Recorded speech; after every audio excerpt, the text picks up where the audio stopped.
este año docente en técnica quirúrgica. ¿Ya? Y el tema que nos toca hoy presentarles a ustedes es el tema de la valoración preoperatoria y todo el entorno que viene a esta etapa de la programación de una cirugía. El preoperatorio de concepto nos indica de que es el tiempo que transcurre desde que yo conozco al paciente, sea en consulta externa o sea en un servicio de emergencia, desde el momento en que conozco al paciente y el paciente se prepara e ingresa al quirófano. El momento que el paciente ingresa a sala de quirófano, termina el periodo preoperatorio. ¿Ya? Ahí está en el...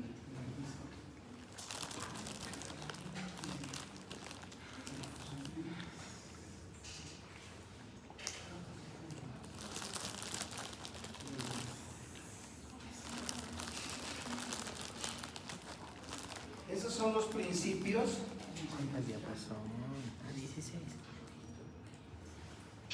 Ese es el tiempo de preoperatorio.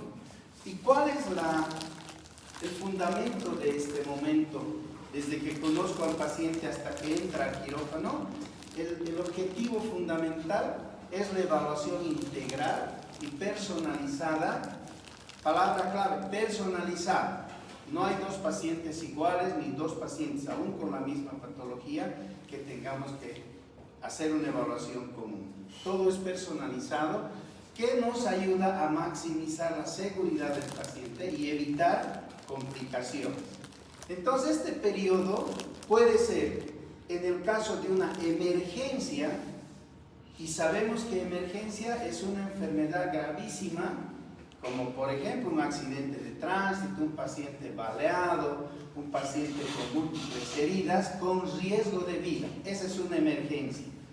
Urgencia es el periodo en el que tenemos hasta 6 horas para poder preparar al paciente, estabilizar, pedir estudios, hacer y confirmar nuestra sospecha diagnóstica e ingresar a quirófano. Y el otro grupo de pacientes, que es el que vamos a ver ahora nosotros, es el que hace cirugía electiva o cirugía programada. Es este paciente que viene al consultorio de ustedes y les dice, por ejemplo, tengo un dolor en la parte alta del abdomen. Entonces, desde ese momento es preoperatorio. Este tiempo del paciente a quien lo voy a programar la cirugía puede durar días, semanas o incluso meses. Hay pacientes que están tan descompensados que nosotros necesitamos preparar y mandarlo al cardiólogo, al neumólogo, al nefrólogo, porque son pacientes con múltiples patologías. ¿Ya? Entonces no hay un periodo ni hora exacta. El concepto fundamental es la evaluación integral personalizada para maximizar la seguridad y disminuir la morbilidad y la mortalidad de los pacientes que van a entrar a cirugía.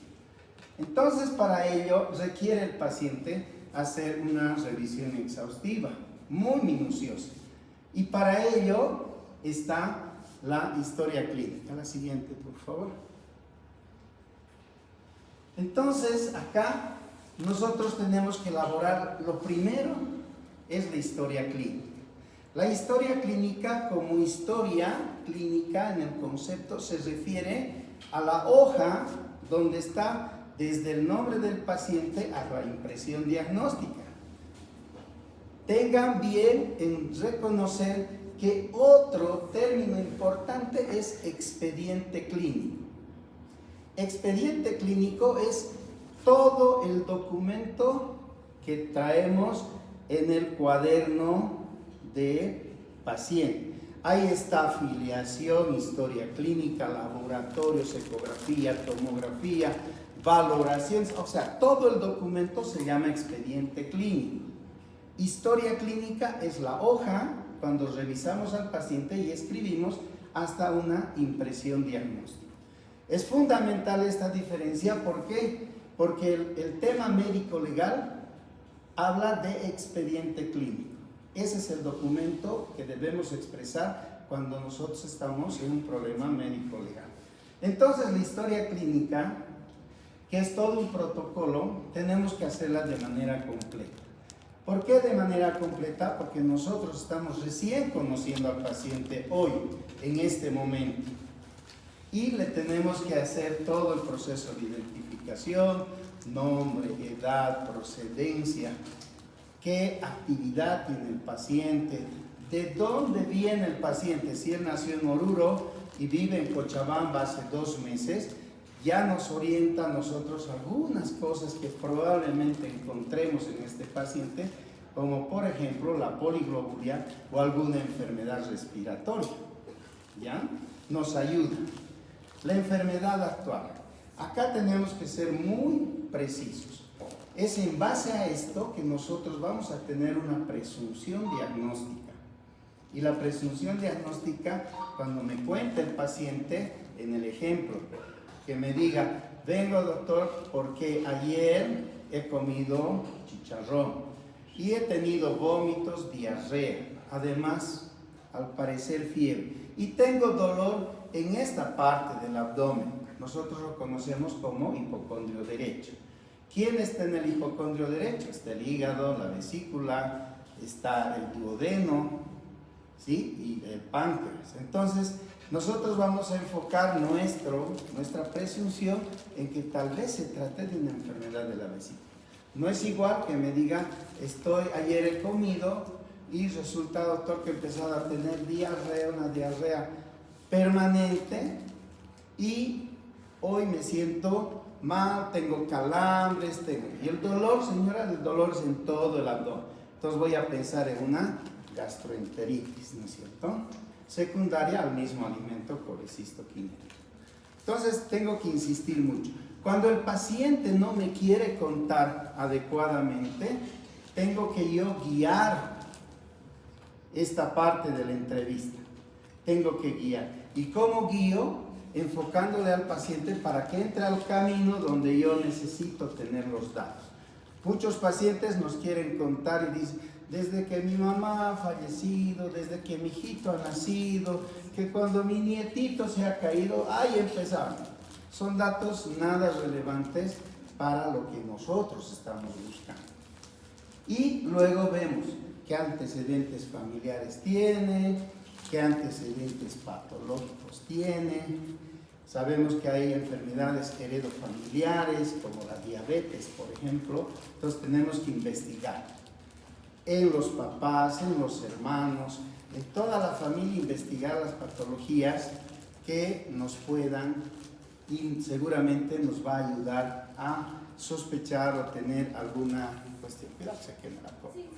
¿Qué ha pasado? Es que el cargador no le está haciendo y yo se apaga por eso. Estas medidas de no, tal vez.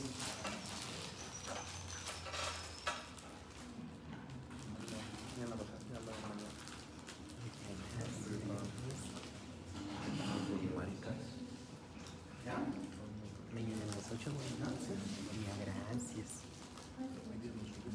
Algo está pasando. Se desconecta del data. La laptop se apagó. Ahorita está apagado la. Volver a encender. No se quema.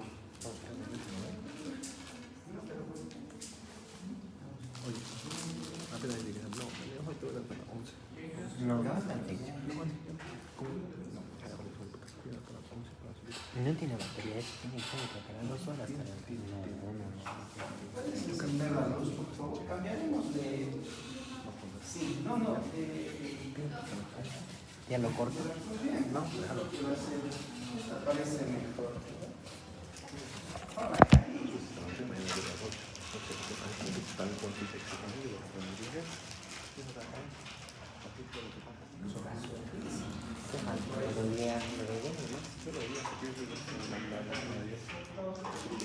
Lleva eso y también en lo no.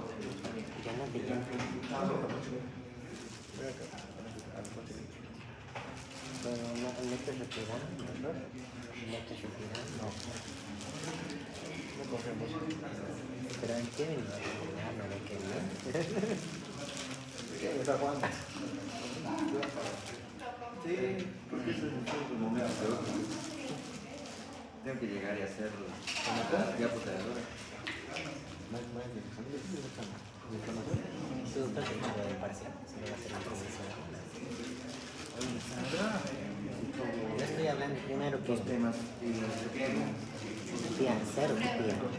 El doctor que hablaba del parcial, que le va a hacer el entrevista. ¿Ha dicho algún comentario del parcial?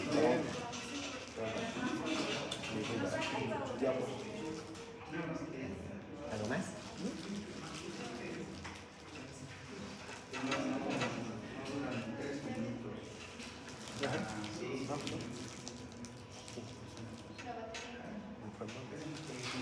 Bien, seguimos. Entonces, bueno, vamos a continuar un poco con la pantalla. Ya voy dándole. A ver si funciona la pantalla. Sí, ¿no? ¿Por qué no has hecho caipar?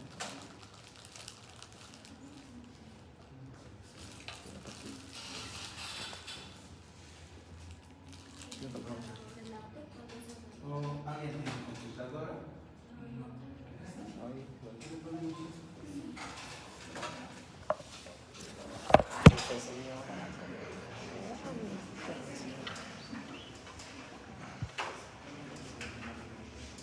Kevin, ¿qué estás jugando? Yo voy a decir que no estoy prestando atención.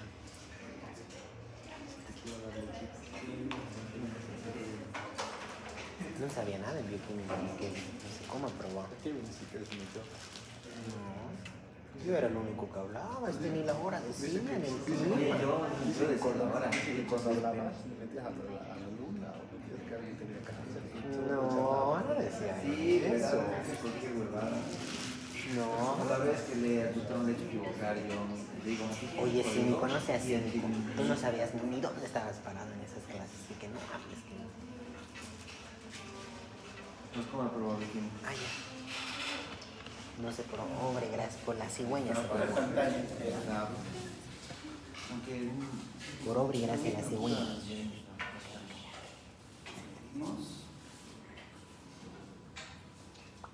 Bien, entonces en el expediente clínico nosotros tenemos que ir investigando sobre nuestro paciente, antecedentes patológicos, transfusionales, si es una persona de sexo femenino, vamos a investigar los antecedentes gineco-obstétricos, vamos a hacer un interrogatorio por sistemas, si hay cefalea, alteraciones visuales, alteraciones auditivas, si el paciente sabe o conoce que tiene algunas alteraciones cardiológicas, respiratorias, renales, abdominales, si fue operado de algo y hubo complicaciones, y luego procedemos a un examen físico. El examen físico, como ya sabemos que el paciente tiene un dolor en el hipocondrio derecho, el examen físico lo hacemos completo, pero vamos a enfocarnos más en el área abdominal general, no específicamente hipocondrio derecho, ¿no? Preguntamos absolutamente todo y el paciente nos dirá qué molestias tiene, dónde le está molestando para que nosotros enfoquemos nuestro diagnóstico. Hacemos la exploración por sistemas y con ello nosotros tenemos, en el ejemplo que les doy, probablemente mi impresión diagnóstica es una inflamación aguda de la vesícula. Colecistitis significa inflamación de la vesícula. Yo no sé de qué causas, no puedo decir, señora, seguramente tiene cálculos o seguramente tiene usted un tumor a nivel de la vesícula. No puedo, ¿por qué? Porque mi mano, mi oído y mis ojos solo me permiten ver al paciente. Yo necesito, para corroborar mi impresión diagnóstica, necesito hacer mis exámenes complementarios o de gabinete. Entonces, enfoco de acuerdo a la enfermedad. Yo no puedo pedir las 240 pruebas que están escritas en una hoja de un laboratorio y marcarlas todas porque no es así. Yo con la impresión diagnóstica digo, bueno, ¿qué le voy a pedir? Primero un hemograma, le pediré una biometría hemática para saber si tiene la cantidad de sangre adecuada, está con anemia o tiene poliglobulia. Voy a ver las características de los glóbulos blancos, qué cantidad de glóbulos blancos tiene mi paciente. Saben ustedes que el valor normal de glóbulos blancos es de 5.000 a 10.000. Y si este paciente tiene 3.000 o tiene 2.000, yo ya tengo que pensar en algo más. Es un paciente inmunodeprimido, probablemente tenga alguna otra enfermedad inmuno comprometida, o es un paciente que ha perdido sangre de alguna manera. Entonces ya me alerta a mí. Si es poliglobúlico, y le pregunté de dónde venía el paciente y me dice, yo soy de Potosí y vivo en tal lugar, vive a más de 4.000 metros de altura, tiene su poliglobulia, que en este caso es fisiológica. Pero si es una persona que viene de Chapare o de Santa Cruz y es poliglobúlico, ya me alerta. ¿Para qué? Para que yo investigue. Este señor probablemente tenga una patología respiratoria que impida un buen intercambio de oxígeno. Por eso es poliglobúlico, viviendo a menos de 1.000 metros de altura sobre el nivel del mar. Entonces tengo que orientarme en todos los datos que tengo con el paciente. Grupo sanguíneo y factor RH es fundamental. Nadie sabe qué va a pasar en un acto quirúrgico. Puede ocurrirnos un evento y hasta que yo haga la tipificación y todo aquello han pasado cosas muy graves y el paciente puede al final incluso fallecer por un sangrado abrupto, por una complicación intraoperatoria. Entonces tengo que saber, conocer. Un examen de orinas en todos los pacientes es norma. Un coproparasitológico es norma para operar a un paciente. El coagulograma está referido a los tiempos de coagulación, el tiempo de tromboplastina y el tiempo de protrombina, que son los más importantes. Si es que este paciente me dice que consume anticoagulantes, tal vez tenga que hacerle otro tipo de pruebas. Si consume aspirina hace mucho tiempo o fue operado del corazón y recibe medicación anticoagulante, tengo que ir, en base a ese dato que me dé el paciente, tengo que ir pidiendo, solicitando al laboratorio algunas otras pruebas importantes para confirmar o descartar mi sospecha. Pediré ELISA para el VIH, es una norma mundial, no podemos evitar en ningún paciente. Aún el paciente, sabiendo que es positivo, muy pocas veces nos comunica. Entonces, ¿qué es la conducta que tenemos que tomar? Todo paciente es VIH positivo hasta que no se demuestre con un laboratorio. ¿Sí? Yo me tengo que cuidar a todo el personal que está conmigo trabajando y mucho más en quirófano. Si no tengo el resultado de VIH hoy, no se autoriza la cirugía. Tenemos que preservar no solo la integridad del paciente. Luego, la química sanguínea, la glucemia, que es el azúcar en la sangre para confirmar o descartar diabetes. Hemoglobina glicosilada es una prueba para si el paciente es diabético, para ver cómo están sus controles en los anteriores 3 meses al día en que yo le estoy pidiendo el laboratorio. Si es un paciente que no cumple las órdenes, probablemente la hemoglobina glicosilada, que tiene un valor de 4 a 6, esté por encima de 6, 7, 9, 11. Entonces ese paciente probablemente o no hace dieta o no cumple las órdenes. Pero si es un paciente que está controlado, la hemoglobina glicosilada estará entre valores de 4 a 6. La URI y la creatinina son pruebas de función renal, muy importante cuando el paciente nos dice yo soy enfermo renal. La creatinina, el valor normal es de 0,5 a 1,4. Si es un paciente con más de 5, 7, 9 u 11 de creatinina, yo ya tengo que alertar al paciente o pensar en que este paciente es un enfermo renal, tiene una insuficiencia renal, que la que tengo que catalogar de dónde y por qué es insuficiente renal. Le falta líquido, insuficiencia renal aguda o prerrenal, porque no ingirió, tuvo diarrea, vómitos por su enfermedad.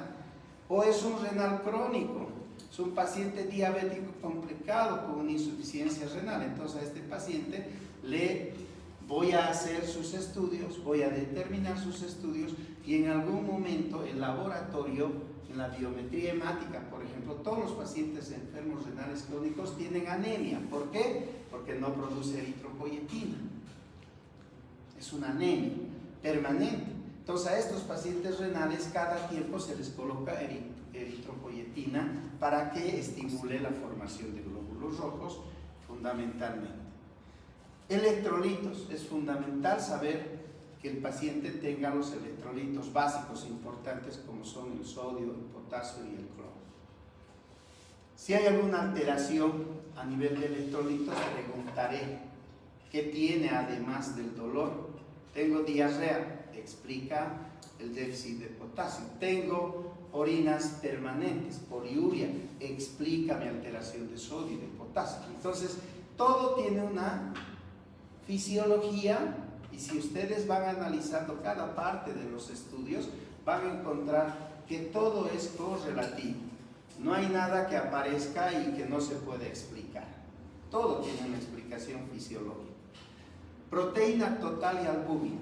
Si es un paciente a quien voy a operar, necesito que este paciente tenga proteína dentro de los valores normales, que estamos hablando de 3.5 hasta 7. Si es un paciente que tiene poca cantidad de proteína, estamos hablando de un paciente desnutrido. Si tiene albúmina muy baja, es un paciente desnutrido. Entonces, ¿cuál es el riesgo que yo corro si lo voy a operar a este paciente? Que no me cicatrice adecuadamente la herida, eso se llama dehiscencia. Si voy a hacer una sutura intestinal, se va a abrir la sutura, se va a dehiscentar y el paciente se complica y probablemente fallezca, porque va a tener una peritonitis química. Entonces es muy importante conocer estos datos.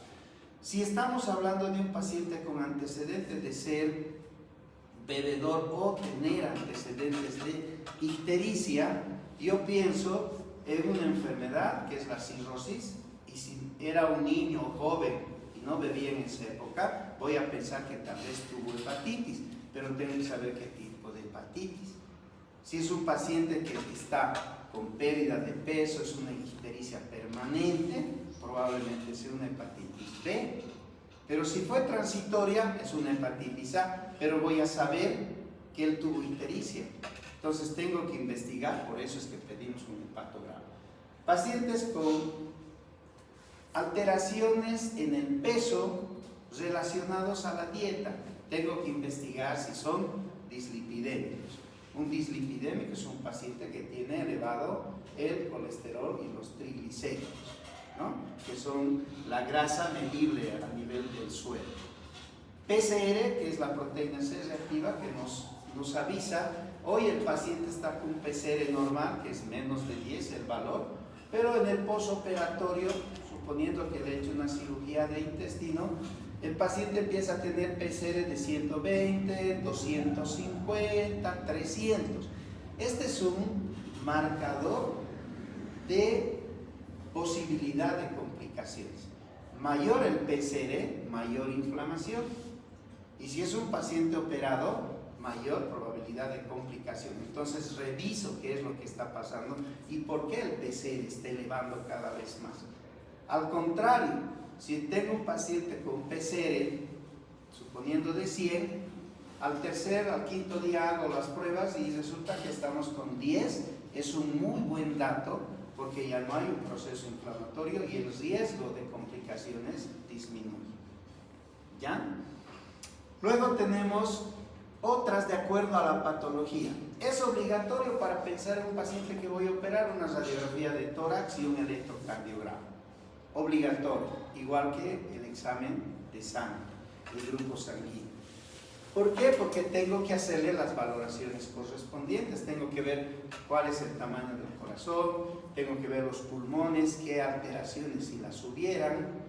Después tengo que pedirle, si es necesario, radiografías contrastadas, tomografías, resonancia, dependiendo de qué es lo que voy a buscar en el paciente de acuerdo a la historia que me está contando el paciente. La siguiente.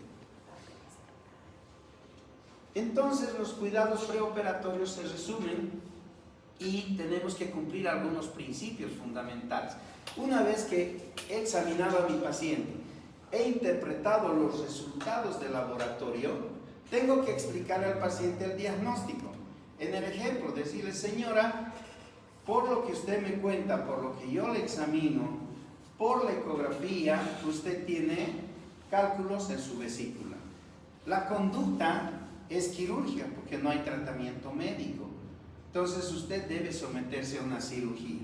Le explico exactamente qué quiere decir litiasis vesicular y le voy a ofertar a ella el procedimiento. Le puedo decir, bueno señora, mire, nosotros le podemos hacer una cirugía convencional, abierta, o le podemos hacer una cirugía laparoscópica.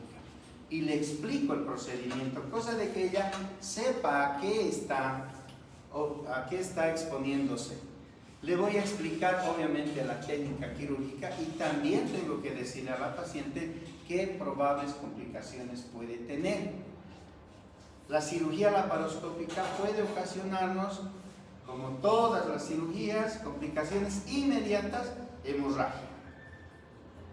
Complicaciones mediatas, infecciones, abscesos, dehiscencia de la sutura, y si es herida convencional abierta, tal vez tenga una evisceración.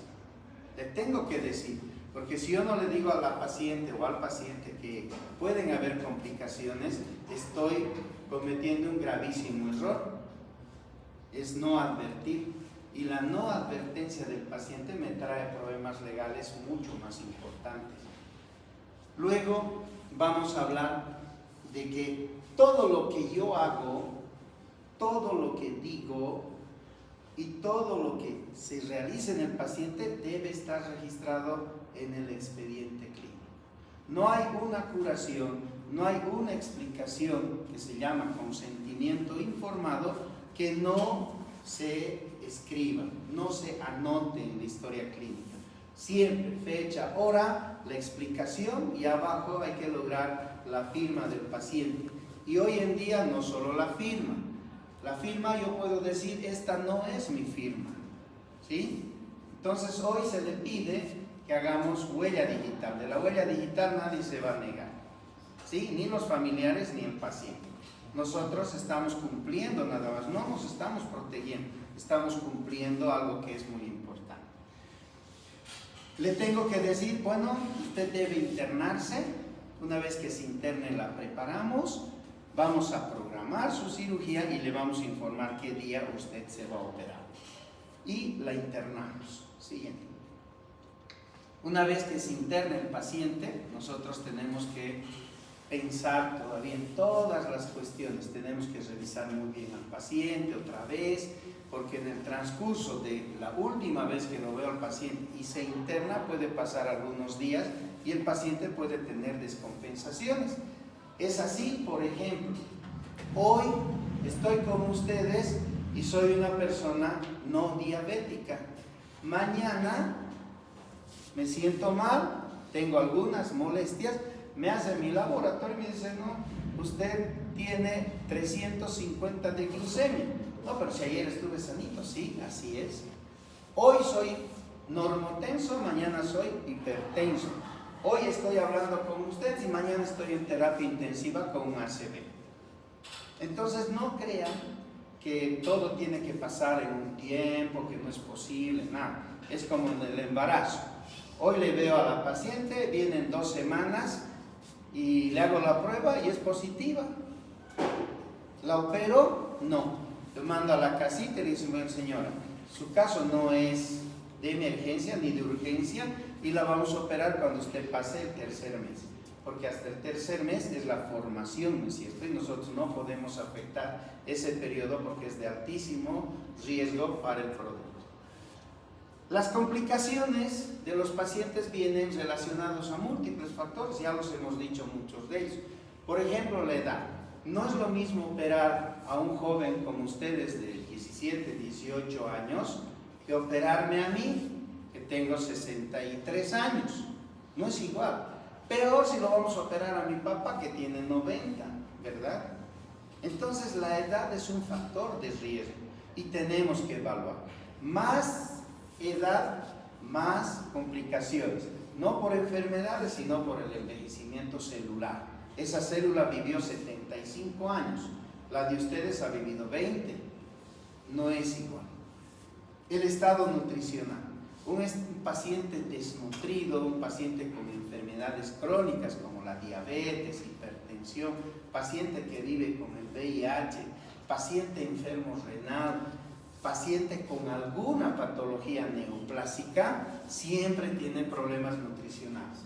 Entonces, como estoy en una fase de preparación, yo no le digo, no señora, yo mañana le opero y no le va a pasar nada. Mentira. La nutrición es fundamental para todas las funciones celulares. Y eso conocen ustedes por fisiología.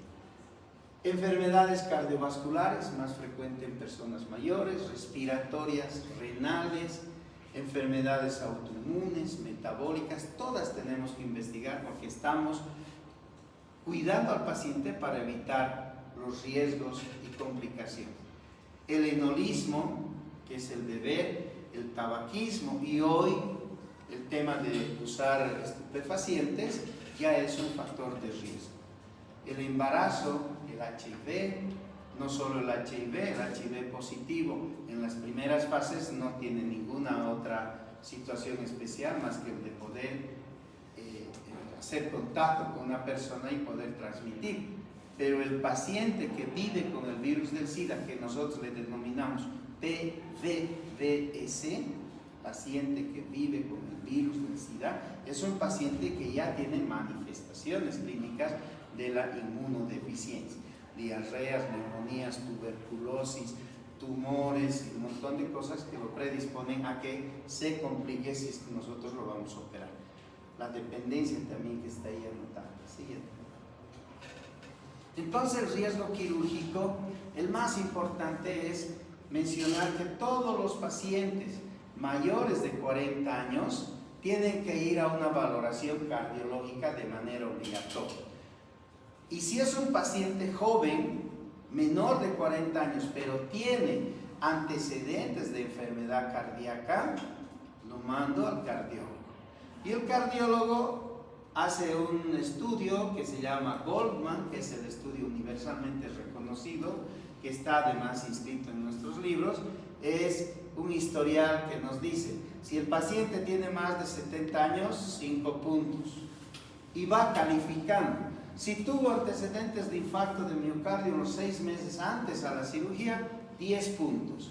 A la exploración física se encuentran signos de insuficiencia cardíaca, galope ventricular, distensión venosa de la yugular a nivel del cuello, si hay una estenosis aórtica, todos va haciendo una puntuación y nos da el índice de riesgo. Si es un paciente clasificado en el grupo 3 o 4, es un paciente con riesgo de muerte. Entonces a este paciente lo voy a preparar con mucho más detalle que al resto de los pacientes que me damos una clase 1 o clase 2. No quiere decir que no me interesan esos pacientes, sí me importan, pero voy a trabajar mucho más en estos pacientes. ¿Por qué? Porque pueden tener complicaciones durante la cirugía.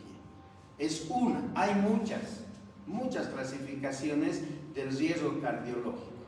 Hay unos que clasifican en riesgo leve, moderado y grave, pero todos tienen más o menos las mismas características y dependiendo del cardiólogo, él nos dirá qué tipo de riesgo cardíaco tiene este paciente para realizar la cirugía. Así ya. Entonces, hablando ahora del acto quirúrgico. El acto quirúrgico se clasifica en 3 cosas importantes. De acuerdo al objetivo de la cirugía. Esta es una cirugía curativa, por ejemplo, si está con una apendicitis, yo le saco el apéndice, el paciente se curó. No tenemos más que decir. Apendicectomizado, se curó. Es una cirugía paliativa, por ejemplo, la enfermedad de Chagas, que hace que el intestino grueso sea más largo y más ancho. Entonces, a él lo opero ahora y probablemente en 5 o 10 años otra vez el intestino está enfermo. Es una cirugía paliativa. También con relación a los tumores. Y hay el otro tipo de cirugía que es diagnóstica.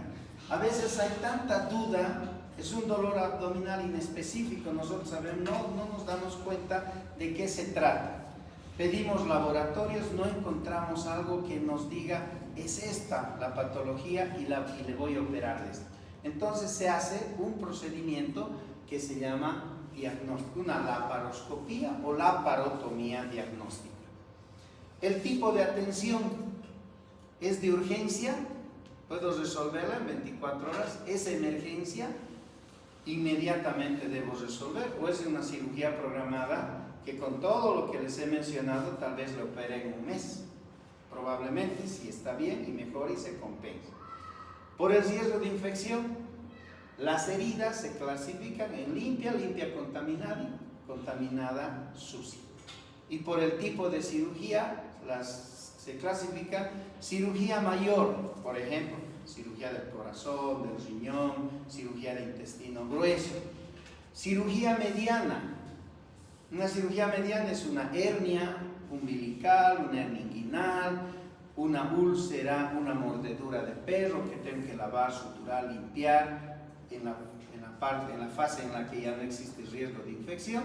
O es una menor, por ejemplo, le voy a hacer una biopsia de su lunar o voy a sacar un ganglio, voy a hacer con anestesia local, termino el procedimiento y el paciente se va a la casa. ¿Ya? Entonces, así se clasifica el acto quirúrgico por objetivos. ¿Cuáles son los tiempos quirúrgicos? Pregunta de examen. Los tiempos quirúrgicos son 5. Incisión, cortar la piel o el acceso donde se va a producir la cirugía. Estamos buscando un sitio por donde voy a entrar. Hemostasia. Hemostasia es evitar el sangrado por muchos métodos. Puede ser a través de una pinza y un hilo de seda, voy a ligar, o con elementos eléctricos como el electrocauterio que tiene la capacidad de quemar y hacer hemostasia. Exposición es que yo pueda ver el órgano que estoy entrando a operar. Voy a ver a la vesícula, voy a verlo al apéndice, voy a verlo al intestino, al páncreas. El procedimiento mismo, que puede ser reparación, resección o unir, eso es anastomosis, que tiene su instrumental específico para cada procedimiento. Una neurocirugía tiene su instrumental y su caja neuroquirúrgica. Una cirugía de trauma tiene su caja quirúrgica. Una cirugía general tiene su caja quirúrgica. O sea, no todos usan lo mismo. Hay cosas muy particulares para cada área de donde se va a operar el paciente. Y síntesis, que es el cierre con puntos de la herida quirúrgica, o pueden utilizarse también otro tipo de materiales como actualmente las grapas. Bien. ¿Cómo se sistematiza el acto quirúrgico? Es una organización secuencial donde las maniobras técnicas del equipo quirúrgico están estandarizadas para minimizar riesgos, para evitar complicaciones y darle una máxima seguridad al paciente. Y esta se sistematiza en lo que hemos hablado un momento, el preoperatorio, desde la decisión de operar hasta el traslado a quirófano. Cuando el paciente pasa la puerta e ingresa a sala de quirófanos, ahí termina el preoperatorio. Ingresa el paciente a esa puerta a sala de quirófano, ahí lo recibe el anestesiólogo, empieza la anestesia, sale de la cirugía a la sala de recuperación, y de la sala de recuperación después de unas horas sale el paciente a su cama. Cuando sale de la puerta del quirófano, ahí termina el preoperatorio y continúa el posoperatorio. Entonces son tiempos en los que nadie dice, esta cirugía va a durar 10 minutos. Puede durar 10, lo que planifiqué, 10 dura 2 horas. Y la recuperación es 1 hora, entonces el paciente está 3 horas en el quirófano, sigue siendo intraoperatorio. Sale el paciente a su camita posoperatorio. ¿Cuándo termina el posoperatorio? Cuando el médico le da el alta médica, porque a esto también hay una diferencia. ¿Qué es alta hospitalaria? ¿Sabe alguno de ustedes qué es alta hospitalaria y qué es alta médica? Alta hospitalaria es cuando yo lo he operado al paciente, le he hecho todo el seguimiento y le digo, señor, hoy se va a ir a la casita y va a llevar este tratamiento, tiene que tomar así, la dieta es así, los cuidados son así, y el paciente se va del hospital. Esa es alta médica. Ese paciente tiene que venir al control, ¿verdad?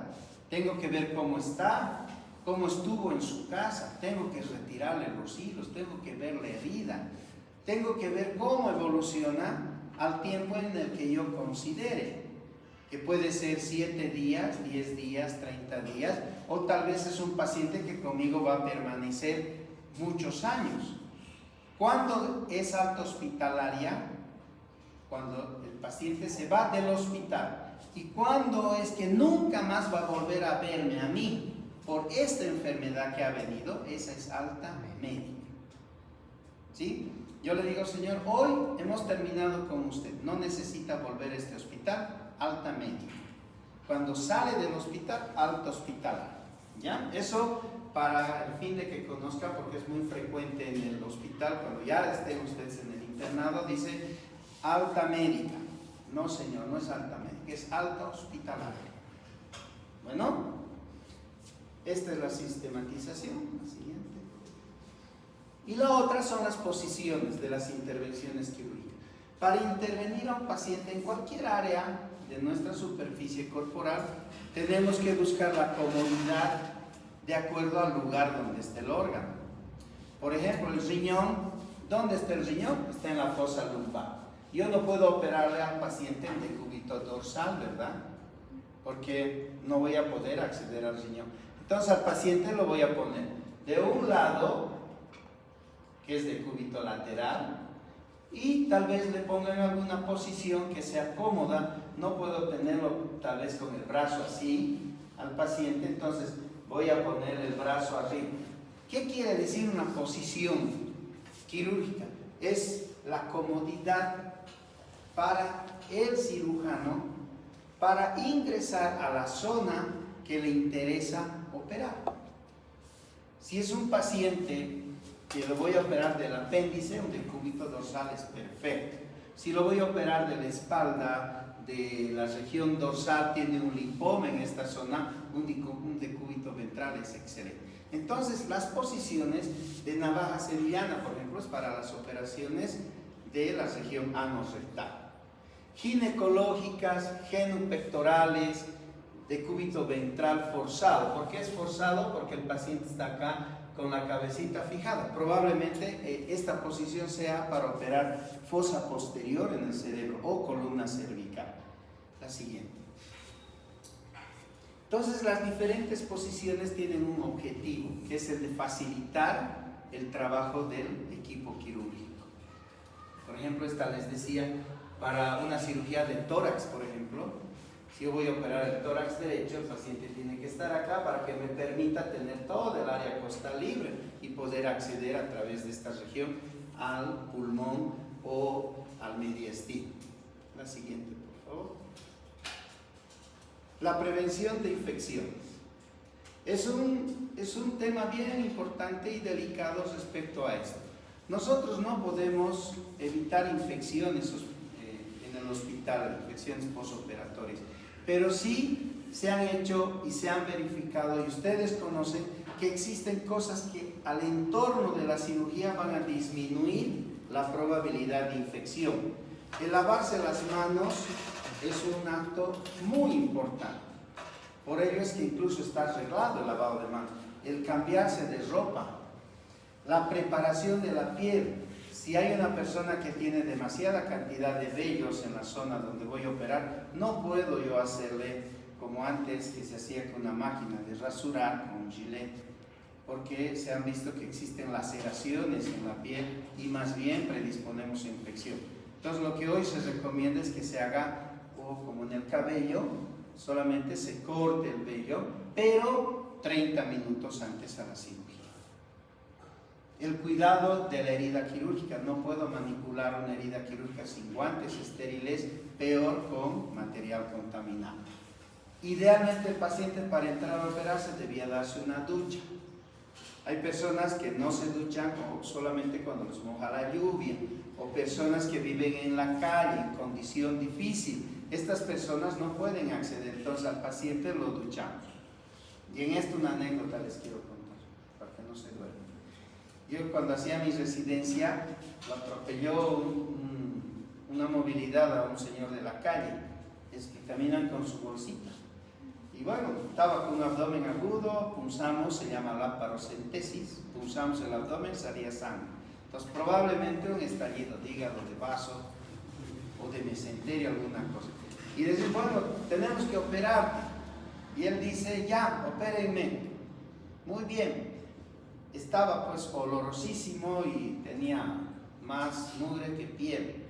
Y el cirujano, mi maestro, dice, báñenlo antes para entrar a quirófano. Y el paciente dice, no me bañen porque me voy a morir. No me bañe, señora enfermera, me voy a morir. Le bañan. Lo alistamos, entrando a quirófano y ha hecho un paro cardíaco y se ha muerto. Se muere. Acá en el Viedma yo trabajo. Igual un paciente me dice, doctor, no me bañes, pero tengo que hacerte una herida, una hernia gigante tenía el caballero. Entonces, ¿cómo voy a hacerte con tanta mugre? ¿Se va a infectar tu herida? No, no me bañes, doctor. Se baña, al otro día con neumonía, 10 días más en el hospital, después de 10 días recién a quirófano porque ha hecho neumonía el paciente. Entonces hay cosas importantes de poder, entre anécdotas y otras cosas más. Tenemos que hacer un control metabólico previo a la cirugía. ¿Qué quiere decir? Este es un paciente diabético, yo no puedo entrar a quirófano con 400, 450 de glicemia. Intentaré llegar a un valor discretamente normal, 140, 170. ¿Tengo que educar al paciente? Sí, todo el tiempo. Desde que llega a mi consultorio hasta cuando lo opero y hasta cuando lo despido al paciente, tengo que educar. Es una de las funciones más importantes del personal de salud. Medidas durante el acto operatorio: higiene y lavado de manos, preparación de la piel, ambiente quirúrgico adecuado, materiales estériles. Esta parte corresponde a toda la preparación física y del área de esterilización. Y los cuidados posoperatorios: no toques ninguna herida si no te lavaste las manos, no revisa ningún paciente si no te lavaste las manos. Peor, o es mucho más serio, si yo he ido a curar a un paciente infectado, no me lavo las manos y vengo y te curo a ti que tienes una herida reciente que está limpia, la voy a contaminar, ¿sí? Cuidado de los apósitos. Los apósitos siempre deben ser manejados con pinza. Yo no puedo manejar con mi mano un apósito, una gasita y pasarle para que les realices la curación. Mi mano está contaminada. No tocar la herida. Por eso está el instrumental, para eso están las pinzas anatómicas, quirúrgicas, la pinza Kelly, están las tijeras. No debo tocar yo con la mano en ningún momento ningún tipo de material de curación. Todo se hace con las pinzas. Corto, limpio, desecho, vuelvo a limpiar, desecho, pongo la gasita encima, siempre con un material. Y educación al paciente, que eso es parte de nuestro diario vivir como médico. Y este es un cuadro donde nos dice que las infecciones tienen factores absolutos y relativos. Los absolutos, pregunta de examen, son edad, obesidad, nutrición, cetoacidosis diabética, el uso de esteroides. Es un paciente, por ejemplo, artrítico reumatoide que utiliza prednisona o utiliza antineoplásicos, el paciente inmunosuprimido, paciente VIH, o que tienen infecciones en otras áreas. Los pacientes renales son los que más infecciones sincrónicas tienen. ¿Qué quiere decir sincrónico? Tengo este problema, pero además esto. Tengo una neumonía, pero también tengo infección urinaria de manera permanente. ¿Por qué en los renales? Porque son inmunodeprimidos. ¿Por qué en los pacientes PBBC? Porque son inmunodeprimidos. ¿Por qué en los pacientes desnutridos? Porque la albúmina, que es el elemento fundamental para la curación, la cicatrización, todo aquello está en valores muy bajos. Y las relativas, que son el cáncer. El paciente con cáncer puede operarse, pero no es una contraindicación o factor predisponente. La radiación en pacientes con cáncer que reciben radioquimioterapia, los cuerpos extraños y tampoco el rasurado precoz ponen acá. Yo no puedo rasurar o preparar el pubis si le voy a operar mañana a las 2 de la tarde. No le puedo preparar hoy, porque se ha estudiado que el sitio donde se ha hecho el rasurado se contamina, porque hay microfisuras a nivel de la piel. Está contaminado. Es como nos contagia la vinchuca, el mal de Chagas. La vinchuca pica, se contagia de un animal, el Trypanosoma cruzi, en el intestino va madurando y al momento en que nos pica a nosotros, la vinchuca defeca, ¿sí? Y el sitio donde nos ha picado nos produce mucho escozor y nosotros nos rascamos. ¿Qué estamos haciendo? Estamos metiendo las heces fecales de la vinchuca con el parásito a la cavidad por la picadura, entonces entra en nuestra sangre. Entonces el rasurado precoz tiene esa misma característica.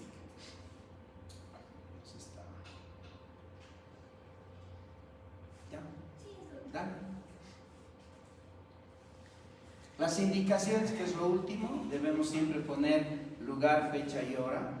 Cochabamba, 22 de abril del 2026, horas 21 ya debe ser. Entonces ponemos diagnósticos, qué condiciones va a tener. Este paciente va a estar NPO, quiere decir nada por vía oral, ¿sí? O le voy a dar dieta hídrica hasta horas 22, porque mañana lo opero a las 10 de la mañana. Tengo que ver restricciones de su dieta, qué actividades puede y no puede hacer el paciente, tomarle los signos vitales cada qué tiempo, control de signos vitales cada 4 horas, control de glicemia cada 6 horas si es diabético, la primera si es hipertenso, y tengo que, si hay antecedentes del paciente, como ya hablé con él, he hecho la historia clínica, él me dice: yo tengo alergia a la penicilina, se escribe en letras grandes en la primera hora, alergia a la penicilina. Entonces tengo que saber, si es un paciente, por ejemplo, con una tuberculosis y un abdomen agudo que tengo que operarlo sí o sí, entonces este paciente sale a una sala de aislados. No puedo tenerlo con el resto de los pacientes porque este paciente es tuberculoso, me va a contagiar a las otras personas. ¿Qué cuidados de enfermería debo tener? Drenajes y tubos, si tengo que describir. Control de drenaje hemovac, por ejemplo, cuando es aspiración permanente. Cuidados de otro tipo de tubos o materiales, sonda nasogástrica, sonda Foley. Voy a indicar si necesito oxígeno, los sueros, cuántos sueros, qué tipo de suero le voy a indicar, qué medicamentos, por qué vía, si es endovenosa, es vía oral, cada qué tiempo. Y para mañana, qué laboratorios pendientes para mi control postoperatorio. Si es un paciente diabético que lo operé de la vesícula, mañana tengo que saber a las 6 de la mañana cuánto de glicemia tiene este paciente. ¿Ya? ¿Bien? ¿Ya? Lo que les decía al principio es esto. El único documento legal, pregunta de examen, es el expediente clínico. Cuidado que me respondan, historia clínica. La historia clínica es la hoja donde llenamos los datos, que es una parte de todo el documento. El único documento médico legal, respuesta, expediente clínico. ¿Ya? Seguimos. Creo que es lo último. Muy bien. Gracias y nos estaremos viendo en el examen, creo que sea a mediados de mayo. ¿Ya? Sí. Muchísimas gracias. Gracias.